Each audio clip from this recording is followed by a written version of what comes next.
Of all the people who arrived in small boats last year, how many asylum claims have been processed? Prime Minister. Mr. Speaker, we do need. Mr. Speaker, not enough is the answer, very straightforwardly. Not enough. And that's what we're going to fix. But the honourable gentleman raises this question. What are we doing? We've increased the number of processing officials by 80%. We are putting an extra 500 more by next March. But if he really was serious about fixing this problem, then he would acknowledge that we do need to tackle the issue of people putting spurious claims, spurious, repeated, last-minute claims to frustrate the process. That's how we'll tackle the system. So why then did he vote against the Nationality and Borders Act, which deals with it? Mr. Speaker, he says not enough. You could say that again. It's 4%. 4% of people arriving in small boats last year had their asylum claim processed. According to the bookies, the Home Secretary has a better chance of becoming the next Tory leader than she has of processing an asylum claim in a year. And he talks about numbers. They're only taking half the number of asylum decisions that they used to. That's why the system is broken. 4,000 people at the Manston Air Force Base, massively overcrowded, all sorts of diseases breaking out. So, did the Home Secretary receive legal advice that she should move people out? Yes or no? Prime Minister. Mr. Speaker, the right honourable gentleman is very fond of reminding us that he used to be the former Director of Public Prosecution. So he knows the government's policy on commenting on legal advice. But what I can say is a significant action that the Home Secretary has taken to fix the issue. Since September, 30 more hotels with 4,500 new beds, appointing a senior general to control the situation at Manston, and indeed increasing the number of staff there by almost a half, Mr. Speaker. These are significant steps to demonstrate that we are getting a grip of this system. But this is a serious and escalating problem. We will make sure that we control our borders, and we will always do it fairly and compassionately, because that's the right thing. Here's Starmer. Mr. Speaker, he talks about my time as Director of Public Prosecutions. I prosecuted people smugglers. He can't even get an asylum claim processed. I think the answer to the question whether the Home Secretary received legal advice to move people out of Manston is yes. He just hasn't got the guts to say it.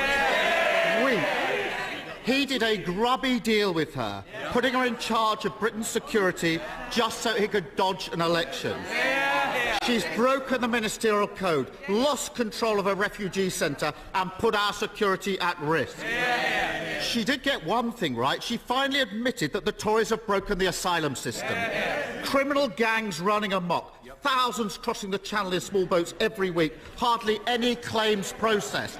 So why doesn't he get a proper Home Secretary, scrap the Rwanda gimmick, crack down on smuggling gangs, end the small boat crossings, speed up asylum claims and agree an international deal on refugees? Start governing for once and get a grip.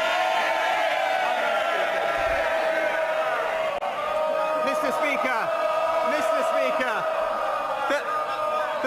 the right honourable gentleman. Front rows. Can we just calm it down a little? I do want to hear the replies. You're covering your mouth's not helpful to me or you. Come on, Prime Minister. Mr. Speaker, the right honourable gentleman rightly raised the topic of national security, because it is important. But this is the person who in 2019 told the BBC, and I quote, "I do think Jeremy Corbyn would make a great Prime Minister."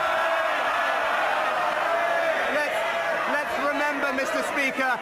Speaker, let's remember that national security agenda, abolishing our armed forces, scrapping the nuclear deterrent, withdrawing from NATO, voting against every single anti-terror law we tried, befriending Hamas and Hezbollah. He may want to forget about it, but we will remind him of it every week, because it's the Conservative government that will keep this country safe.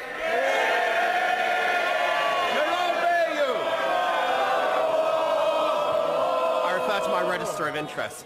Mr. Speaker, right now we are suffering the worst outbreak of avian flu ever recorded. Hundreds of thousands of birds are being destroyed to stem the spread of this terrible disease. The government's acted quickly to bring forward compensation for live birds culled to 48 hours after confirmation of disease. But even this short delay is causing significant losses to farmers in Broadland as the disease wreaks havoc to flocks. Dead birds are not compensated. Today is Back British Farming Day. Will my right honourable friend take this opportunity to back British farmers and agree compensation for all affected birds from the date when disease is confirmed? Prime Minister. Mr. Speaker, as someone who represents a very rural and farming community, it is a great pleasure to back British Farming Day and join with colleagues on all sides of the House in doing so. But my honourable friend is right to highlight that outbreaks of avian flu this year are on track to be some of the worst on record. That's why we've toughened up biosecurity measures on poultry farms, and I can say to him that we have confirmed we will now pay compensation from the outset of planned culling rather than at the end, a request that I know he and the farming sector will warmly welcome. Leader of the SNP, Ian Blackford. Thank you, Mr. Speaker. In May of this year, the new Prime Minister told this chamber, and I quote, "I can reassure the House that next year's benefits will be uprated by this September's CPI and the triple lock will apply for the state pension." But last week, the Prime Minister repeatedly refused to say if he would keep to a promise that he made only 5 months ago. Prime Minister, people don't need to hear any more spin about compassionate conservatism. People just need a straight answer to a simple question. Will he keep his promise and lift benefits and pensions in line with inflation? Minister. Well, Mr. Speaker, we do now have an excellent new Chancellor, and I'm looking forward to his autumn statement in a couple of weeks. It wouldn't be right to comment on individual policy measures before then, but I think everyone knows we do face a challenging economic outlook and difficult decisions will need to be made. But what I would say is that we will always, as my track record as Chancellor demonstrates, have fairness and compassion at the heart of everything we do. Well, Mr. Speaker, it was a very simple question asking for the Prime Minister to reiterate what he promised just 5 months ago. For the second week running, he still won't give a straight answer to the most vulnerable that require support. The Prime Minister keeps telling us that difficult decisions need to be made, but austerity 2.0 isn't a difficult decision. It is what it has always been, a Tory political choice to hit the poorest hardest. In the week that BP saw quarterly profits of £7.1 billion, why not take the easy decision to bring in a proper windfall tax? Why not take the easy decision to reinstate the cap on bankers' bonuses? Why not take the easy decision to scrap the non-dom tax avoidance? And with all that new revenue, why not stand up today and take the easiest decision of all, to protect those most in need and increase benefits and pensions in line with inflation? Well, Mr. Speaker, the honourable gentleman raised the issue of North Sea, and this is a point of significant difference between his party and ours. As Chancellor, I introduced the new levy on oil and gas companies because I believe that was the right thing to do. But where we will always differ is we believe that our North Sea producers do have an important role to play in our transition to net zero. They are an important source of transition fuels, and we will make sure that we support them to invest in exploiting those resources for the British people. Thank you, Mr. Speaker. Can I firstly welcome the IPU delegation from Madagascar who are in today's viewing gallery. More locally, I'm delighted that next year Openreach will be rolling out ultra-fast broadband in Wigginton in my constituency. But other rural areas of South West Hertfordshire, like Dudswell, are still in dire need of better connectivity. Can the Prime Minister update the House on the progress of the £5 billion Project Gigabit?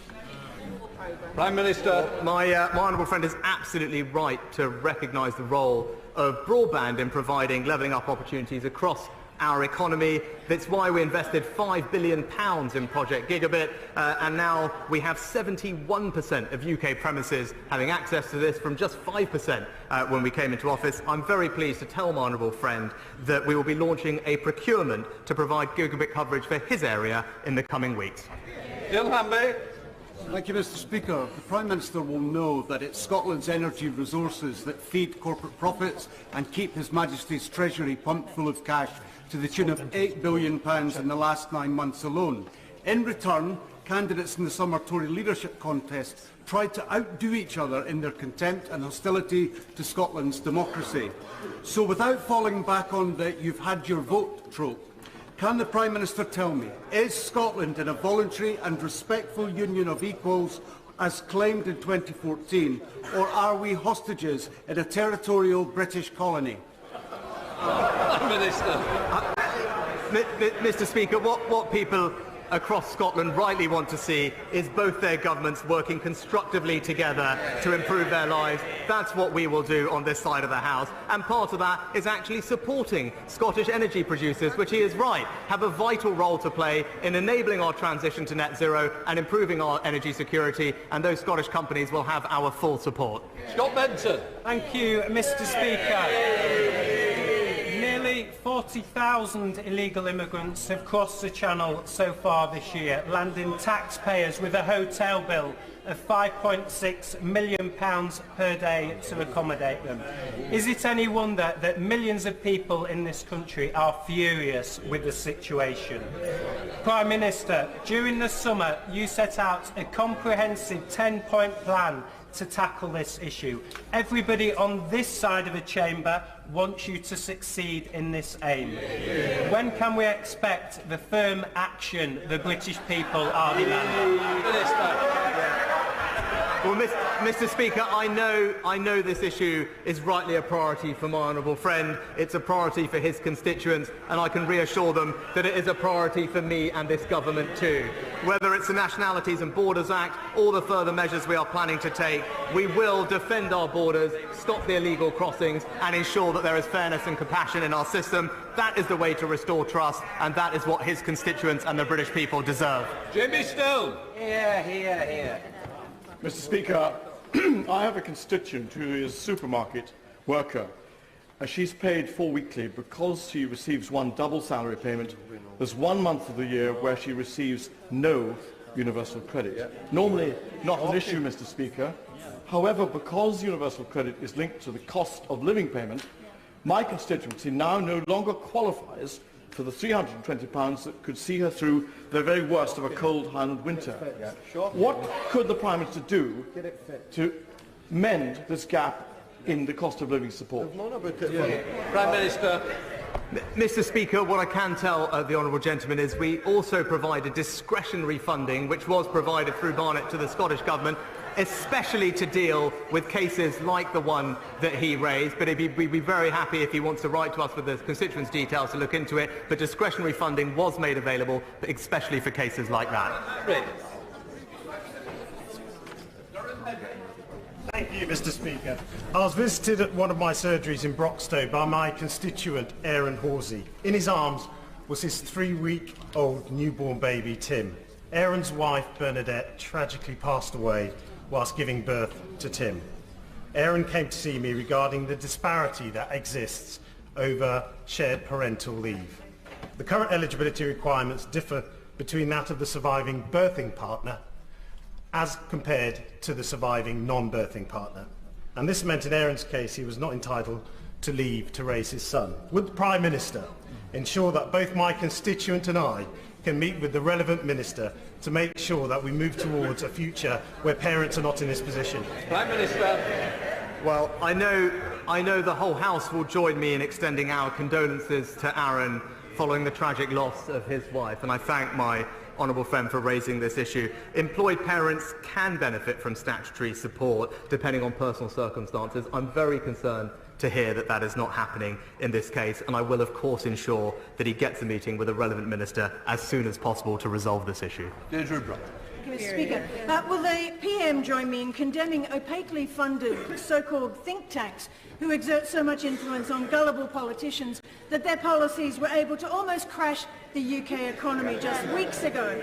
Open Democracy reports a former member of the Charity Commission board has called for the Institute of Economic Affairs to be stripped of its charitable status, saying the very purpose of the IEA, shrinking the state, is political. Is it right this body receives charitable tax status? And will the PM meet with me to discuss the influence bodies such as the IEA exert on politicians, including what influence they still have with him?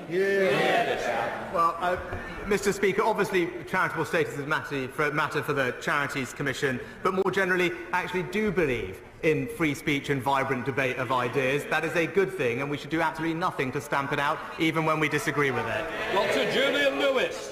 Thank you, Mr. Speaker. In the run-up to the autumn statement, will my right honourable friend do everything he can to persuade the Chancellor to assist those people who took out mortgages in good faith and now are at risk of losing their homes through unaffordable increases? Prime Minister. Well, Mr. Speaker, my honourable friend is absolutely right to raise mortgage payments. It's why it is absolutely crucial that we put our public finances on a sustainable footing to limit the increase in interest rates, because ultimately that is what puts pressure on people's mortgage payments. That's what this government is determined to do. And in the short term, there are support available through the welfare system for those with mortgage payments, and I hope he can direct his constituent to those. Thank you, Mr. Speaker. Given the continued Russian invasion and the now illegal annexation of parts of Ukraine, will the Prime Minister recommit his government to pursuing the full and proper accountability, including through the International Criminal Court, of those who violate international law in territories that they occupy? And in particular, will he pursue the rigorous application of the 4th Geneva Convention in terms of the treatment of civilian populations in militarily occupied areas?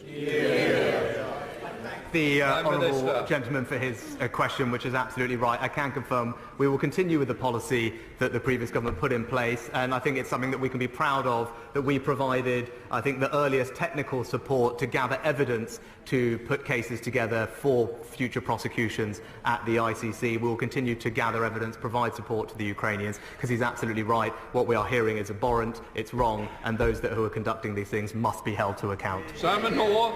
Thank you, Mr. Speaker. My right honourable friend and I both represent rural constituencies, and he will know the difficulty in securing both NHS dentistry and GPs in rural areas. We on this side of the House know that the financial decisions that he and the Chancellor are going to be taking are going to be tough. Notwithstanding that, can I urge him to ensure that as many initiatives as possible can be supported and put in place in order to make sure that GPs and dentists know that working in rural areas is an attractive place, and to encourage their recruitment and retention? Prime Minister. My honourable friend is absolutely right about the importance of healthcare provision in rural areas, which our constituents feel acutely because of the distances they have to travel. He has my assurance we will continue to prioritise both dentistry and GP recruitment to make sure that everyone in this country has access to the primary health care that they need and deserve. Chris Black. Thank you, Mr. Speaker.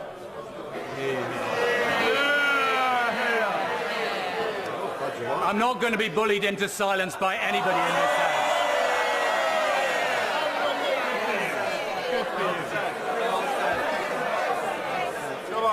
With the highest peacetime tax rates, food inflation running at 11.6%, mortgage rates rising dramatically, and a £50 billion hole in the public finances, the Prime Minister knows that Britain's broke.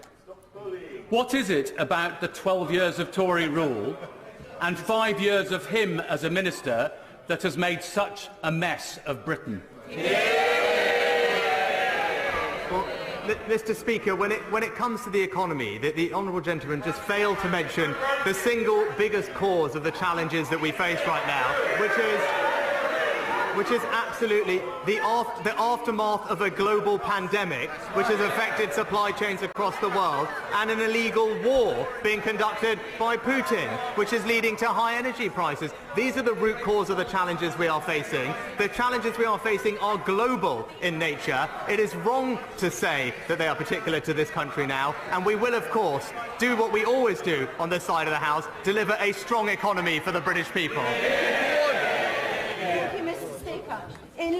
summer's heatwave, people across Essex witnessed terrible fires.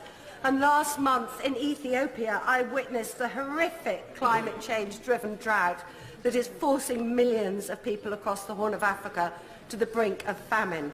I've discussed climate change with my right honourable friend. I know he cares, and it's great that he's going to Sharm el-Sheikh. But we, the UK, brought the world to Glasgow for COP26. It's vital that we remain world leaders on climate change. So please confirm this government will fulfil the promises that we, the UK, made in Glasgow. Yes. Well, can I thank my honourable friend for her work and role that she has played in us championing the fight against climate change. And I agree with her. There is no long-term prosperity without action on climate change, and there is no energy security without investment in renewables. That's why I will attend COP27 next week to deliver, Mr. Speaker, on Glasgow's legacy of building a secure, clean and sustainable future. Thank you, Mr. Speaker. While the Prime Minister was secretly recorded boasting to friends that he had helped divert money away from deprived areas like Coventry towards wealthy areas, staff of Coventry Hospital are still paying £600 a year to park at work. So when will the Prime Minister stop hammering working people in my community? Well, Mr. Speaker, I think the Honourable Lady was asking about car parking in NHS hospitals, if I'm understood her rightly. We did introduce temporary free car parking during the pandemic. That was the right thing to do. And now all NHS trusts that charge for parking have implemented our free parking manifesto commitment for those in the greatest need, including hard-working NHS staff who work overnight. Speaker, on Back British Farming Day, will the Prime Minister recognise with all members of the House the important role that farmers take and recognise that public money for public good means producing food in this country? But could he also recognise the value that our trade deals are doing in allowing us to export our high-quality produce around the world, in particular the Australia Agreement, where a member of this House will be able to enjoy a certain delicate cut in his bush trucker trials? Well, Mr. Speaker, I agree with my honourable friend. British farmers are indeed the lifeblood of our nation. I join him in celebrating their contribution. I agree with him we need to prioritise food security, and he is right to champion free trade deals. They open up new markets and new opportunities for great British produce, and we will continue to open up more markets for our farmers everywhere. Mr. Speaker, can I welcome the first Prime Minister from Yorkshire for a very long time, but and I'm trying to be kind to him this morning. Isn't it the fact that since he resigned as Chancellor of the Exchequer on the 5th of July, we've had the most turbulent economic and political disaster in our country than any of us can remember? And when he reflects on that, will he also think why, when he was the Chancellor of the Exchequer, he did not help ordinary working people as well as he could? Yes? And can he now take the opportunity to tax the non-DOMs, who are 70,000 of them, that are getting away with avoiding tax? And will he bring in a tax on windfall profits on the gas and oil industry? Mr. Speaker, I'm very proud of my record as Chancellor in this country. And maybe the honourable gentleman could talk to the 10 million people who had their jobs saved through furlough. Maybe he could talk to the millions of those on the lowest incomes who benefited from the changes we've made to universal credit. This will always be a fair and compassionate government that has the most vulnerable at our hearts. Thank you. Thank you, Mr. Speaker. With only 2 out of 10 autistic adults currently in employment, it's clear that much more needs to be done to realise their potential. Will my right honourable friend work with me to make sure that business and industry help close that alarming employment gap? Well, I know this is an area that my right honourable friend rightly champions and knows an enormous amount about. I look forward to working with him closely to get his recommendations on how we and industry can improve the lives of those who need our help. Sarah Jones. Thank you, Mr. Speaker. The Leader of the Opposition asked the Prime Minister who broke the asylum system. He dodged the question. The truth, Mr. Speaker, is that the backlog is now so great, decision-making so collapsed, and returns so low, at a tenth of what they used to be, that the criminal gangs have a business model to die for. Whose fault is that? Mr. Speaker, the reason we are in this situation is because of the unprecedented number of people arriving here illegally, often from safe third countries. Now, if the party opposite was really serious about this, they would realise that we have to stop illegal migration, that we have to stop the exploitation of vulnerable people abroad. But they have opposed every single measure we have taken. They're not serious about this problem because they don't think it matters. John Hunt! Very much, Mr. Speaker. Both myself and many of my constituents remember fondly the Prime Minister's visit to Ipswich when he was Chancellor of Exchequer. We spoke about levelling up and he made it clear to me levelling up isn't just about one part of the country, it's a national mission. Therefore, does the Prime Minister agree that a great way to show people of Ipswich this would be in support of our levelling up fund bit to get Ipswich active, £18 million, £15 million for Gaines Resort Centre, £3 million for the outdoor Lido in Broomhill? Well, Mr. Speaker, my honourable friend is right. Levelling up is about spreading opportunity in every part of our United Kingdom, ensuring people have pride in the place they call home. I look forward to seeing his Levelling Up Fund bid, and I know it will be being considered over the course of this year, and I wish him every success. That completes Prime Minister's questions. Just let all.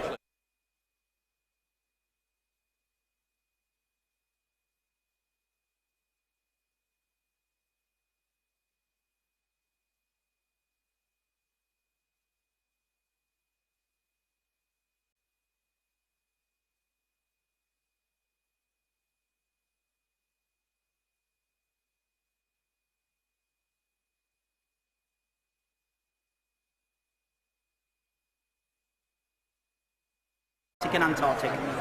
Lloyd Johnson. Question 5, Mr. Speaker. Minister.